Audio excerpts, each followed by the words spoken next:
Have you ever met someone so obsessed with rules they forget humanity exists? Our HOA president, Karen, once stopped an ambulance at the gate because, according to her, private property means private emergencies. That night, my wife was the one fighting to breathe. It was a Tuesday night that shouldn't have stood out at all. Quiet, windless, the kind of evening where even the streetlights seem half asleep. But at 9:47 p.m., the stillness cracked with the rising wail of sirens echoing down our cul-de-sac. My wife, Jenna, was inside our house, struggling to breathe. Her heart condition was unpredictable, and this was the first serious episode since her surgery. And trust me, you'll want to hear how this one ends. If you enjoy real-life HOA disasters and justice stories, hit that subscribe button so you don't miss the next unbelievable one. I'd already called 911 and was pacing with the phone in hand, counting the seconds, checking the window every few breaths. Then the flashing lights started painting our living room through the blinds. Red, blue, and I felt a rush of relief. Help had arrived. I ran to the front door, ready to flag them in. But before I even opened it, I heard honking. Not a single quick one, persistent blaring, angry, like someone trying to restart an argument with a car horn. When I stepped outside, my relief went ice cold. At the entrance of our cul-de-sac, a silver SUV with its hazard lights on sat diagonally across the street, blocking both lanes, with an orange cone placed in front of it, as if she were running her personal checkpoint. The ambulance was stopped just behind her, emergency lights spilling across the pavement. The paramedics were stuck because Karen had decided it was private HOA property, and they couldn't enter without authorization. Yes, that Karen, president of the Oak Ridge Homeowners Association, self-appointed guardian of the neighborhood.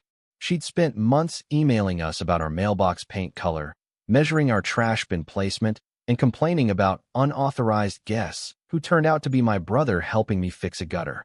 The kind of woman who treated the HOA handbook like scripture. Now, she was standing there in a reflective vest, one she clearly bought just for moments like this, waving a clipboard at the paramedics like she was commanding traffic at a parade. "Ma'am," one of the EMTs shouted, "we have an emergency at number 22. Move your car." Karen's response, immortalized later on my Ring camera, was, "This is private community property, and emergency vehicles must check in. I haven't approved any entry." I froze in the yard, stunned. I shouted, "That emergency is my wife. Move your car. She can't breathe." Karen didn't blink. She pointed toward our driveway and barked, "You should have filed a notice with the HOA before hosting this kind of incident." The kind of incident. Jenna could have died, and to Karen, it was just another rules violation. One of the paramedics jumped out and sprinted past her on foot, pushing the medical bag over his shoulder while radioing for support. The driver, seeing there was no way through, swerved across the neighbor's lawn to get around the blockade. Tires screeched, grass sprayed. The vehicle jolted to a stop in front of our house, and they rushed inside. 10 minutes. 10 unnecessary, infuriating minutes between that ambulance first appearing and reaching Jenna. By the time they stabilized her in the living room, I was shaking, part fear, part disbelief that our lives could literally depend on a battle over HOA boundaries. When the officers arrived, yes, someone from dispatch also called the police, thinking there was a road obstruction incident. Karen was midway through yelling about her authority. The officer asked, flat, "Ma'am, did you just block emergency services?" Karen actually smiled. "I performed my duty as HOA president to control unauthorized access." The officer radioed something quietly, then turned to me. "Sir, they've got your wife stable. She's being transported now. You'll want to follow." I looked past him at Karen, still standing there, smug, clipboard in hand, like she'd just saved the neighborhood from invasion. And in that moment, I knew this wasn't over. Blocking an ambulance wasn't just HOA overreach anymore. It was criminal obstruction. But before calling any lawyer, before filing any complaint, I did one thing first. I walked up to my Ring camera, made sure the footage had backed up to the cloud, and whispered, "Got you." That was the night I decided to take Karen's entire empire of petty power and let it collapse under its own weight. The morning after the incident, Jenna was in a hospital bed recovering, and I was sitting beside her with my laptop, watching the Ring footage again. There she was, Karen, blocking the road like some kind of gatekeeper of destiny, holding up her clipboard while the siren screamed. Every second of that recording felt like a nail for her future legal coffin. I sent a copy of the video to the police officer who had responded, then to the fire department's legal division. Within hours, I had 3 phone calls, one from a city investigator, one from a paramedic supervisor, and one, curiously, from a local news outlet. Apparently, word had spread quickly that an HOA president had interfered with an emergency response. But I knew better than to rely just on outrage. I wanted a watertight case. So, once Jenna was stable, I began my quiet mission to uncover everything Karen had done under her self-granted authority. That meant cameras, not only my Ring feed, but the network of cameras throughout our neighborhood. Because, as Karen once bragged at an HOA meeting, I've installed surveillance all over, paid by our dues. I filed a formal request through the HOA's management company for access to any footage relevant to incidents on or around my property. Predictably, she denied it. So, I went another route. A friendly neighbor, Tom, who worked in IT for the management firm, provided the timestamps for camera backups. He didn't leak footage, but he told me what I needed to know. Those recordings existed on cloud servers under the HOA's account, and tampering with them would violate both HOA policy and state video retention laws. I quietly grinned. If Karen tried to lose evidence, she'd essentially incriminate herself again. Next came the bylaws, the HOA's holy book. I'd always thought they were just dense legal mumbo-jumbo printed on fancy paper, but reading them became my weapon training. Buried in Section 4.3, under Access and Emergency Exceptions, was a line that read, "Emergency personnel are granted immediate entry rights. Interference or obstruction by any member constitutes grounds for removal and civil liability." She'd literally violated her own rules, on record, in front of witnesses, under camera. Then, something else surfaced. Remember that orange cone she placed in the road? It wasn't random. She had started a safety initiative, without city approval, claiming she was authorized to restrict access for traffic control experiments. No permits, no coordination with the city. I confirmed this by emailing the county's Transportation Regulation Department. Their reply, short and incredulous, said, "We have no permit on file for any HOA road restrictions. Any obstruction of emergency vehicles is considered a public safety violation." So, I compiled a dossier. Screenshots of emails, copies of bylaws, timestamps of videos, witness statements from 3 neighbors who heard the shouting. I even pulled the phone GPS log showing the ambulance idle on the road for 9 whole minutes. Every minute, to me, was a blade sharpened for Judgment Day. Still, I wasn't ready to engage her head-on. I wanted to see what she would do once she realized she'd stepped in something deeper than her HOA flower beds. It didn't take long. 2 days later, an email arrived from Karen. "Mr. Ward, the incident involving your spouse has caused disruption within the community. I suggest you refrain from pursuing legal or public channels regarding HOA matters. Any further disturbance may result in fines." She threatened me, in writing. I practically heard the legal angels sing. That's when I brought in an ally, my cousin David, who happened to be a municipal lawyer for the city prosecutor's office. He reviewed everything, eyes widening a little more with each screenshot. When he got to Karen's email, he said softly, "She just crossed into criminal obstruction of emergency services and possibly extortion by intimidation. She's about to have a very official conversation." He coordinated with the city prosecutor directly, and within 24 hours, an investigation was opened.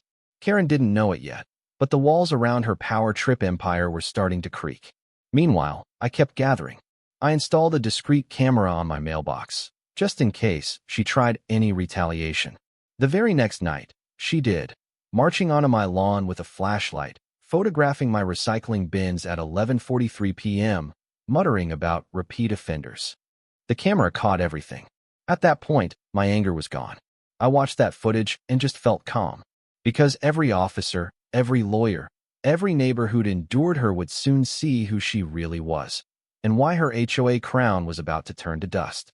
When the summons landed in Karen's mailbox 2 weeks later, the neighborhood practically vibrated with gossip. A bright white envelope from the city prosecutor's office addressed to the HOA president herself? That was better than fireworks. You could almost feel everyone peeking through their curtains as she tore it open right there beside her SUV. She didn't take it well. Her first call was to the HOA board. Her second was to me. "Mr. Ward," she began in her trademark clipped tone, "this is harassment. The city has no authority here. The HOA governs internally." "Karen," I replied, calm as newly cut granite, "you blocked an ambulance. The city prosecutor disagrees about your authority." Silence. Then she hung up.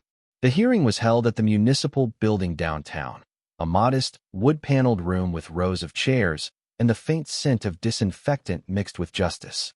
I sat beside David, the city lawyer. Across the aisle sat Karen, wrapped in a cream-colored blazer and defiance, armed with a binder I later learned contained nothing but screenshots of community violations she thought she could use against me. When the judge entered, the atmosphere changed. It wasn't a petty neighbor dispute anymore. It was a legal reckoning. The prosecutor opened with the simplest statement imaginable. "Your Honor, this case concerns obstruction of emergency services, interference in a medical crisis, and willful endangerment." Then came the evidence. My ring footage on a large monitor, the GPS logs of the idling ambulance, the email where she threatened me to keep quiet.